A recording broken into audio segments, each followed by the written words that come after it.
नमस्कार दोस्तों, आप देख रहे हैं लोकहित न्यूज चैनल और आज हम आपको बताने जा रहे हैं मीरा भाईंदर शहर से जुड़ी एक और खास खबर।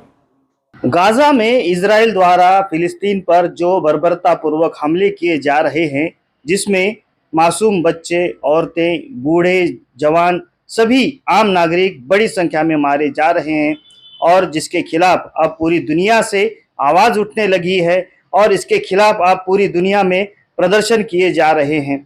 इसी प्रकार से जो फिलिस्तीन के आम नागरिक मारे जा रहे हैं, उनके मग़फ़िरत के लिए अब दुआएं की जा रही हैं। इसी प्रकार से मीरा भाईंदर शहर में भी मीरा भाईंदर शहर के कांग्रेस के वरिष्ठ नेता और पूर्व विधायक मुजफ्फर हुसैन की अगुवाई में मीरा रोड पूर्व के अस्मिता क्लब में एक कार्यक्रम आयोजित किया गया था। मौका था 26/11 के हमले के जो शहीद हैं उन्हें श्रद्धांजलि देना। साथ ही इसी दिन संविधान दिवस भी मनाया जाता है। इस संविधान दिवस पर भी देश के संविधान को याद करना और साथ ही जो फिलिस्तीन के नागरिक मारे जा रहे हैं, बड़ी संख्या में मारे जा रहे हैं, उनकी दुआएं मग़फ़िरत करना। तो इस प्रकार से इस कार्यक्रम में बड़ी संख्या में मीरा भाईंदर शहर के नागरिक इकट्ठा हुए और उन्होंने फिलिस्तीन के नागरिकों के लिए दुआएं की। इस मौके पर कांग्रेस के वरिष्ठ नेता और पूर्व विधायक मुजफ्फर हुसैन ने बहुत ही जज्बाती बातें कहते हुए फिलिस्तीन के लोगों का साथ देने की अपील की।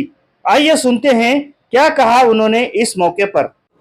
मीरा भाईंदर की हमारी ये बच्चियाँ जो कोई पोस्ट ग्रेजुएशन कर रही है, कोई ग्रेजुएशन कर रही है, कोई MBBS कर रही है, कोई BMS कर रही है, कोई MBA कर रही है, कोई इंजीनियरिंग पढ़ रही है, ये जब मेरे पास आए थे और यकीनन पूरी दुनिया के अंदर ये जो वॉर हो रही है जिसमें बेगुनाह बच्चे, औरतें, बुज़ुर्ग, नौजवान मारे जा रहे हैं, तो हर एक के दिल में दर्द है, तकलीफ़ है, लोग जज्बाती हुए हैं।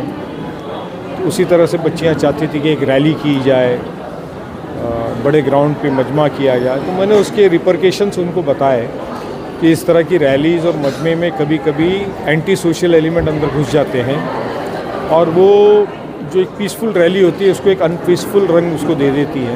बच्चियां समझी और आज उन्होंने यहाँ पे बेहतरीन उन्होंने अपना जज्बातों को जो है यहाँ पे पेश किया और जो हालात है उसको पेश किया और फ़लस्तीन के लोगों के लिए और दुनिया की तमाम उम्मत के लिए, पूरी उम्मत के लिए, उनकी बेहतरी के लिए यहाँ पे दुआ का इंतज़ाम किया गया और वो यहाँ दुआ भी मुकम्मल हुई। मैंने जैसे अपनी तकरीर में, स्पीच में बताया कि ये पूरी लड़ाई दुनिया में जो है वो कमर्शियल है। आज दुनिया में वॉर करना बोले तो सब में बड़ा बिजनेस है, अपने वेपन्स बेचना।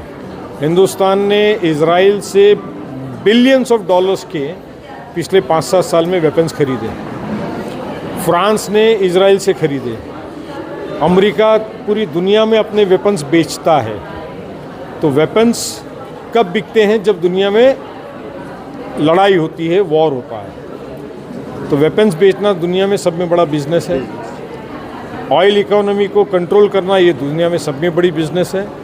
और उसी के साथ में दुनिया में सब में बड़ी आबादी वाला जो मुल्क है वो पूरी दुनिया का कैपिटलिस्ट लोगों का और मुल्कों का उस मुल्क के ऊपर उनकी नज़र है कि ये किसी भी हालात से ये मुल्क हमारे कंट्रोल में रहे, सियासी मैदान मेयार पे, सोशियो इकोनॉमिकल मेयार पे। तो वो अमेरिका और वेस्टर्न वर्ल्ड हिंदुस्तान को अपने साथ रखना चाहते हैं। मगर हिंदुस्तान के संबंध चाहे सरकार कोई भी होने दो, मगर हिंदुस्तान के जो ताल्लुकात हैं मिडिल ईस्ट के साथ में वो बहुत ही भाईचारगी का है। आपको याद होगा कि यासिर अराफात जो PLO के लीडर थे, फ़लस्तीन लिबरेशन ऑर्गेनाइजेशन के, वो इंदिरा जी के वक्त भी, राजीव गांधी जी के वक्त भी हमेशा हिंदुस्तान आया करते थे और हिंदुस्तान से सारे लीडर्स वहाँ जाया करते थे। तो हिंदुस्तान हमेशा फ़लस्तीनियों के साथ रहा है, चाहे किसी की भी सरकार हो, और हिंदुस्तान अपनी ताकत से वहाँ पर साथ में है। और आज ज़रूरत है फ़लस्तीनियों के लोगों को वो सिर्फ रब्बुल आलमीन से दुआ मांगने की। और ये जो इजरायली कंपनीज़ हैं इनको अगर हम बायकॉट करते हैं, इनके प्रोडक्ट को बायकॉट करते हैं, तो एक बहुत बड़ा सोशियो इकोनॉमिकल सेटबैक इजरायलियों को मिलेगा। और वेस्टर्न कंट्रीज़ जो इजरायली का इस वॉर में साथ दे रहे हैं, उनके खिलाफ में एक बहुत बड़ा स्टेप होगा। मैं ख़ास तौर पे ये कहूँगा कि मुस्लिम माइनॉरिटी के बच्चे पिछले 10-12 साल में मीरा भाईंदर की अगर खाली एक मिसाल दूँ तो मुझे ऐसा लगता है कि 99.9% बच्चे आज तालीम पा रहे हैं, चाहे वो स्कूल में हो, कॉलेज में हो, हायर एजुकेशन में हैं। और जो परसेंटेज जो बच्चे जो नहीं तालीम ले रहे हैं, वो जो हर वक्त हर 2-4-6 महीने में जो बच्चे माइग्रेट होकर आते हैं बंगाल से, बिहार से, यूपी से, जो न्यू फैमिलीज़ आती है जिनके वालिद वगैरह यहाँ पे रिक्शा चलाते हैं, भाजी तरकारी या फ्रूट बेचते हैं, उनके बच्चे होंगे। मगर वो भी 6-8 महीने में, साल भर में हमारी ये कोशिश रहती है कि उनको भी इंस्पायर करें, मोटिवेट करें, उनको मदद करें और स्कूलों में उनकी बच्चों का एडमिशन होता है।